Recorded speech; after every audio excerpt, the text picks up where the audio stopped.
नहीं पढ़ सकते हैं।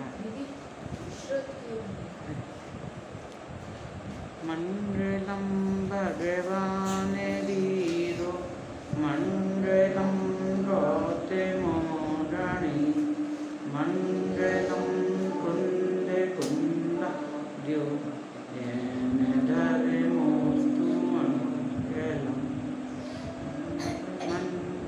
बोलो बोलो बोलो।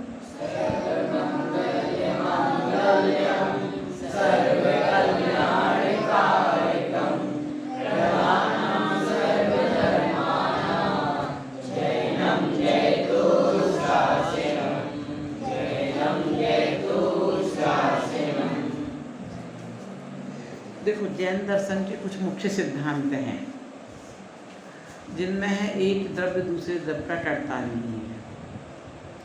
एक है इसलिए हमारे भगवान भी कर्ता नहीं है। जब एक द्रव्य दूसरे द्रव्य का करते नहीं है तो भगवान भी इसलिए कुछ कर्ता धर्ता नहीं हो सकता है। दूसरे धर्म वाले भगवान को कर्ता मानते हैं कि भगवान सृष्टि का संहार करते हैं, सृष्टि को उत्पन्न करते हैं, सृष्टि की रक्षा करते हैं। तो उसमें हमारे हाथ में कुछ नहीं है, सारा कुछ भगवान करते हैं। ठीक है ना। दूसरा जैन दर्शन का सिद्धांत है कि हम तो मात्र निमित्त हैं। कार्य उपादान से होता है, कोई भी कार्य होता है उसमें 5 चीज़ें मिलती हैं। आपका भाग्य होना चाहिए, होनहार होती है अच्छी, समय आना चाहिए, द्रव्य क्षेत्र काल भाव से मिलते हैं, पुरुषार्थ होता है, निमित्त मिलते हैं, तो कार्य होता है। अन्यथा कार्य सही नहीं होता है। जब अच्छा होना होता है तो सारे कार्य अच्छे मिल जाते हैं, निमित्त भी अच्छी मिलती, सब चीज़ होती है। बुरा होना होता है तो सब चीज़ें वैसी मिलती चली जाती हैं। तो एक ही सिद्धांत है, निमित्त उपादान का है, सब चीज़ों का है। तो आपको हम धीरे धीरे करके एक सिद्धांत समझाएंगे। मेन सिद्धांत क्या है? ये सब अपने में स्वतंत्र हैं, सब में अपने अपने में स्वतंत्र क्रिया हो रही है, अपने हिसाब से हो रही है। हम मात्र भाव करते हैं, विकल्प करते हैं। जैसे जैसे आँखें क्या करती हैं? कुछ और कर सकती हैं। अब देखो, हम सिर्फ मात्र आँखों को देखें तो आँखों ने देखा, फिर क्या हुआ? आँखों ने ऑर्डर दिया, माइंड ने ऑर्डर दिया, आँखों ने देखा कि ये बुरा कर रहा है, ये अच्छा कर रहा है, ठीक ना। तो हाथ उठा, बुरा किया, हाथ उठा और गाल पे थप्पड़ पड़ा। तो देखा था आँखों ने, गलत टाल किया, गाली दी, बोला तो मुंह ने, और सजा किसे मिली? गाल को। तो हम इन्हें भिन्न भिन्न करके देखें तो ऐसे लगता है कि देखो, अपराध किसी ने, कि कितना अन्याय है जगत में।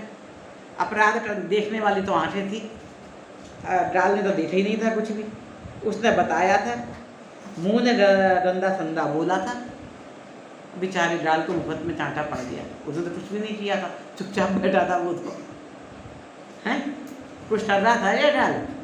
चुपचाप ही बैठा था ना। तो दुनिया में ऐसा हो कि इनने देखा, इनने कहा कि तुम बैठी सुन रहे थे, तुम्हें चांटा पड़ जाए, तुम क्या कहोगे? भाई साहब, मेरी गलती क्या थी? देखा तो इनने था, मैंने तो देखा भी नहीं था। बोला तो इनने था, मैंने तो बोला भी नहीं था। मेरे को क्यों सजा मिली? कोई ये कहे कि तुम उसे इन दोनों को देख रहे थे, जान रहे थे, तो देखना जानना कुछ अपराध है क्या जिसकी सजा मिले?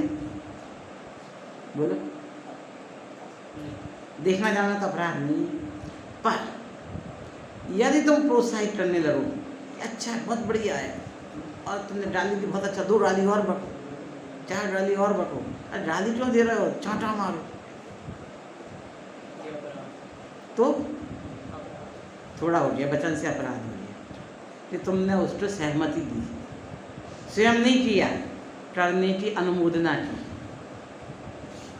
3 तरह से बोलता ना, ये भाई वो तो क्या था कि नहीं, जैसे अभी युद्ध हो रहा है और जो सैनिक मार मिल रहे हैं, पर कहते भाई बोलने वाला कौन, ऑर्डर देने वाला कौन? पुतिन। तो पुतिन लड़ाई कर रहा है। अब मूवी में देखते हैं ना क्या कि भैया ये तो हम तो हथियार है, हमें तो ऑर्डर ऊपर से आया था, हम कुछ नहीं जानते, हमें नहीं पता। तो उसे भी पकड़ते जिसने ऑर्डर दिए, उसे भी सजा मिलती है।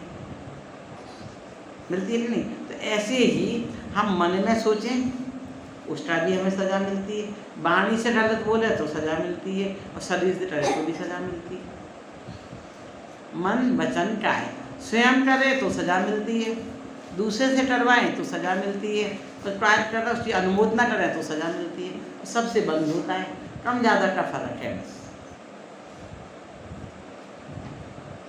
तो हमें मन से, वचन से, काय से गंदे काम, खराब बातें करनी नहीं है, बोलनी नहीं है, और किसी को उसकी अनुमोदना भी नहीं करनी है। मैं कुछ नहीं कर रहा था, मैं तो उससे बोला था बहुत अच्छा काम कर रहे हो तुम, मैंने मारा क्या, मेरे पिता क्या, मैंने किया, बस मैं तो उससे कहा था। इसे बुंदेलखंडी बोलते पुर्राना, समझते हो? दूसरी जगह मैं सब बोलूँ समझ में नहीं आएगा पुर्राने का मतलब क्या है। बैठे बैठे धीरे से उधर पड़ जाते हैं, कहते रहा और फिर छेड़ते रहते हैं, है ना? पर वो छेड़ने का भी तुम्हें पाप लगता है, क्योंकि तुम्हारे भाव तो उसमें हो रहा है कि नहीं? समझ में आए? तो करने हमें किसी भी तरह से अपनी चीज नहीं करनी, अपना चित्त शांत चित्त से एक ज्ञान ज्ञान ज्ञान नॉलेज में लगाओ। देखो आप सफल हो रहे, जो असफल हो रहे हैं, अच्छा देख लो, जो ऐसे काम कर रहे हैं उनकी परसेंटेज बता दो 50% से कम होगी, और जिनकी 60 से ऊपर है वो ऐसे काम नहीं कर रहे होंगे। अब मुझे आपकी तीसरी परसेंटेज नहीं मालूम, नाम भी नहीं मालूम, कल आपने बताए थे, पर मैंने एक बार में इतना ध्यान से सुनती नहीं, याद नहीं रहता, और थोड़ी सी याददाश्त कमजोर है मेरी, किसी के भी नाम याद नहीं है। पहले दिन किसी का पूछा था अपूर्व नाम था, क्या था, मैं तो भूल गई, इतनी बार रिपीट किया तो भी समझ में आया? नहीं मालूम, नाम परसेंटेज नहीं मालूम है किसी की मुझे, पर देख लेना 60% अच्छी आएगी, जिसका उपयोग पढ़ाई में होगा, ये उधर उधर की बातों में होगा ना, उसके नंबर अच्छे आएंगे। तो बुद्धि का काम तो एक ही जगह चलेगी ना, सब जगह चल नहीं सकती ना।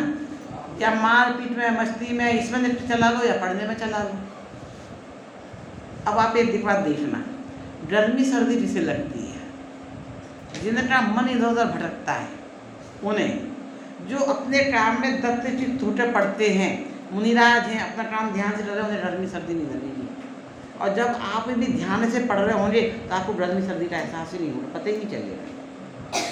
कल पेपर है, आज पढ़ना है, अब देख लेना आपको गर्मी नहीं लगेगी, नींद नहीं आएगी। गर्मी कब लगती है? जब पढ़ने में मन नहीं लग रहा है, पढ़ने से बचना है, तो आज गर्मी लग रही है, ठंड लग रही है, ये वो सब बहाने हो रहे हैं। हाँ देखो, बढ़िया समझ में आ रही ना बात। तो हमारा उपयोग वहाँ गया। फिर हमारे पास तो ऐसे आचार्यों का उदाहरण है। टोडरमल जी थी, एक किताब लिख रहे थे, बनारसी दास जी का भी उदाहरण आता है, 2-3 आते हैं। तो उनकी एक दिन मम्मी ने नमक डालना भूल गई सब्जी में। हम तो खा रहे हैं, खाना अच्छा खराब कैसे होता है, तो उनने कुछ बोला ही नहीं। तो मम्मी बोला जरूर कुछ अच्छा गहरा काम कर रहे हैं, तो उन्होंने दूसरे दिन जानबूझ, पहले दिन तो भूली थी, तो दूसरे दिन जानबूझ से नहीं डाला। ऐसे 6 महीने उन्होंने सब्जी में नमक नहीं डाला खाने में, और 6 महीने उनको पता नहीं चला कि नमक कम है। जब वो ग्रंथ पूरा हो गया और फिर उसके दूसरे दिन जब उन्हें खाना आया तो बोले आज खाने में नमक नहीं है। तो बोले बेटा आज ग्रंथ पूरा हो गया क्या? क्यों ऐसा क्यों पूछ रहे मम्मी? मैं तो 6 महीने से नमक नहीं डाल रही हूँ, तुम्हें पता नहीं चला, आज पता चल गया, इसका मतलब तुम्हारा उपयोग अब खाने पे आ गया है। इतने दिन तक वो पेट भरने के लिए खा रहे थे, शरीर चलाना है, दिमाग पूरा कहाँ था, वो ग्रंथ लिखना, वो चीज करनी। आप यहाँ पढ़ने आए हो, पूरा चित्त 24 घंटे पढ़ने की धुन होनी चाहिए। जिसको पढ़ने की धुन होगी वो टॉप कर जाएगा।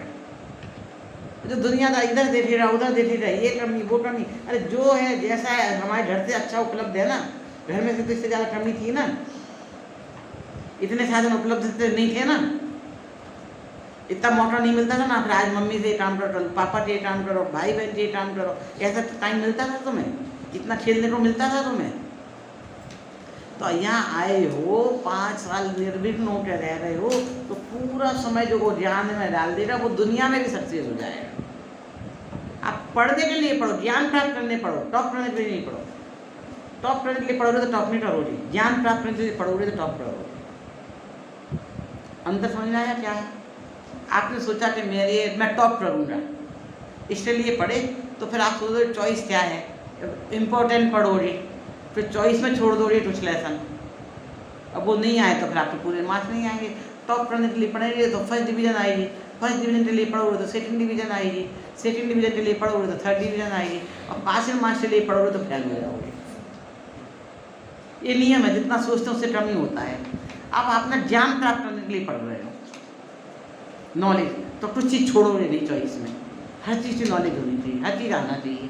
जब आपको सब कुछ आता होगा तो पेपर में कुछ भी आ जाए, कहीं से भी आ जाए, आपको टॉप करने से कोई रोक सकता है क्या? तो हम यहाँ ज्ञान प्राप्त करने आए, तो संकल्प लिया था, हम यहाँ रहने आए हैं, माता पिता से दूर हुए हैं। क्यों? माता पिता ने अपने छोटे छोटे बच्चों को अपने से दूर किया है। क्यों? कि आप ज्ञान प्राप्त करके बड़े आदमी बनो, पैसों से बड़े आदमी, बहुत पैसा कमाओ। अब सब संसार का सुख भी चाहिए तो ज्ञान तो प्राप्त करना पड़ेगा। पैसे नहीं मिले तो संसार में भी आपको कोई पूछेगा नहीं, और मोक्ष का सुख तो मिलने ही वाला नहीं। तो दोनों तरह से वंचित हो रहे, ना परिवार के साथ रहे, ना पैसे भी मिल लेंगे बाद में भविष्य में, और पाप ऑर्डर मार दिया तो और दुखी और हो रहे। तो ना तो अच्छी घर में शादी हो रही, ना अच्छे हो रहे, और दुखी दुखी दुखी पूरे जीवन में दुखी होते रहोगे। तो अपना जीवन तो पूरा दुखीमय बनाना है क्या? आपस में 2 दिन लड़ लो, इन्हें परेशान कर लो, खुश हो, खुशी मिल जाएगी 2 पल की, पर जीवन भर रोना पड़ेगा। तो आपको 2 पल की खुशी चाहिए कि जीवन भर की खुशी चाहिए, वो आपको अपने हाथ में है। तो जो यहाँ लड़ेंगे तो उनको लड़ने की आदत होगी, तो वो लड़ने की आदत भविष्य में भी रहेगी, हर जगह लड़ेंगे। यहाँ प्यार से रहेंगे तो प्यार की आदत रहेगी, तो आदत जैसी पड़ती वैसी पड़ती है। एक दूसरे से एडजस्ट करने की आदत हो रही तो एक दूसरे एडजस्ट करेंगे, एक दूसरे से लड़ने का, तो मेरी जगह में क्यों आए, तू लड़ते रहो, 5 साल पार हो जाए, और रोज डांट खाते रहो। और तुम प्यार से रहो, सबको खुशी मिलेगी, तो पिसन हो, चलो इनको आज इनाम दे दो, ये सुनते हैं चलो आज बच्चे कितना अच्छा कर रहे हैं, चलो इनको इनाम दे दो, बच्चों को देने में भाव आएगा, तो पुण्य काम दो, पुण्य मिले। क्लियर? कहीं से भी चले जाओ, कर्म थ्योरी, पुण्य थ्योरी, समझ में आ रहा है कि नहीं? हमारा फ्यूचर हमारे हाथ में है, दोनों ही तरह से। अब यहाँ पर आप आए हो, चाहे भले ही जाके आपको जॉब करना है, आप भले ही जाके आपको बिजनेस करना है, पर यहाँ आके जो नॉलेज आप लेके जाओगे वो आपके साथ रहेगी, वो बिजनेस में भी आपको सफल बनाएगी। बिजनेस में भी सफल होना है ना, तो आपको जनरल साइकोलॉजी समझना है, नहीं तो बिजनेस सफल नहीं हो गए। आपके माता पिता ने यहाँ बिजनेस करना है तो यहाँ पढ़ने भेजा है ना, टाइम पास करने नहीं भेजा है। आप अपना टाइम पास करोगे तो आपका टाइम पास हो जाएगा, फ्री में, फोकट में आप कुछ अच्छा हासिल नहीं कर पाओगे। यहाँ से उनको कुछ हासिल करके करो, कुछ बड़े बन के जाओ। तो बड़े बनने का संकल्प लेना है कि नहीं? अपने क्लास में टॉप करना है कि नहीं? तो टॉप करने के लिए क्या करना है? अपना ध्यान कहाँ लगाना है, उपयोग करना है? पढ़ाई। अब क्या करोगे? पढ़ेंगे, लड़ोगे। देखो ऐसा है ना, बचपन में मेरे दादाजी ने एक फ़ोटो लगाई थी, ऐसे दीवार पर लगा देते, दरवाजे पे चिपका देते हैं। उस पर लिखा था, पढ़ोगे लिखोगे बनोगे महान, खेलोगे कूदोगे बनोगे जमाल। सुना होगा तुमने? और मैं हमेशा क्या पढ़ती थी? खेलोगे कूदोगे बनोगे महान, पढ़ेंगे लिखेंगे बनेंगे जमाल। वो ऐसी पढ़ती थी मैं हमेशा, क्योंकि मेरे को पढ़ना लिखना बिल्कुल पसंद नहीं था। पढ़ने के नाम में घरों में सो जाती थी।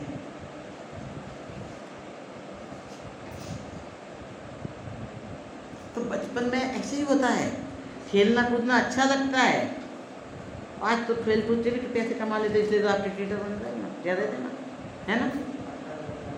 तो पर ज्ञान का कोई तोड़ नहीं, तुम्हें खेलने में भी नॉलेज तो चाहिए। बिना नॉलेज से तुम खेलने में सफल नहीं होगे। कहाँ बॉल फेंको, कब फेंको, कैसी फेंको, वो जरूरी है। तो बुद्धि का काम तो हर जगह है, बिना बुद्धि के बिना ज्ञान के कहीं सफल नहीं हो सकते।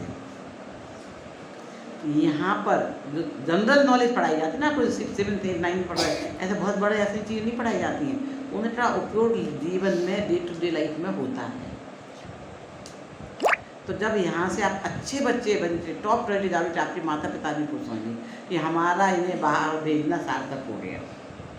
आप सक्सेस नहीं हो रहे, फेल होकर जाओगे तो क्या होगा? माता पिता भी लेंगे, बेटा भेजा इन्हें, इससे अच्छा तो घर में रहते ढूढ़ चढ़ाते। ढूढ़ चढ़ाने का मतलब तो जानते हो ना? ढूढ़ का मतलब नहीं जानते? हाँ, गाय बैल ये तो ना चराने जाते ग्वाला, उनको ढोर बोलते, गाय बैल बकरी से चराते हैं। तो जिनको बिल्कुल समझ में नहीं आता, पढ़ने में लड़ने जाने, उनको ढोर चराने दे देते हैं। तो जाओ गाय बैल को हटिया जाओ, ले जाओ, तो कुछ नहीं करना है। आजकल वॉचमैन बन जाते हैं, पहले गोपाल ग्वाला बन जाते थे, है ना? तो तुम सब यहाँ पे बड़े आदमी बनने के लिए आए हो, तो बड़े आदमियों जैसे काम करना सीखो, महान बनो, बड़ा बनने का करो। ऐसा काम नहीं करो जिससे कि हमारा हम छोटे बन जाएं किसी के भी सामने, और कोई हमें चार बातें बताए सुनाए, है कि नहीं? अच्छा लगता है प्रशंसा सुनना चाहिए। क्या आपने किसी ने अच्छा बोला, कितना तालियां पिटी थी? ऐसे काम करके तालियां पिट रही हैं क्या? नहीं पिटती। ठीक है, अभी क्या करना है? हमें पढ़ना है, ज्ञान प्राप्त करना है। ज्ञान प्राप्त करके हम जो अपना बेस्ट कर सकते हैं अपने लिए, अपने आसपास की सराउंडिंग के लिए।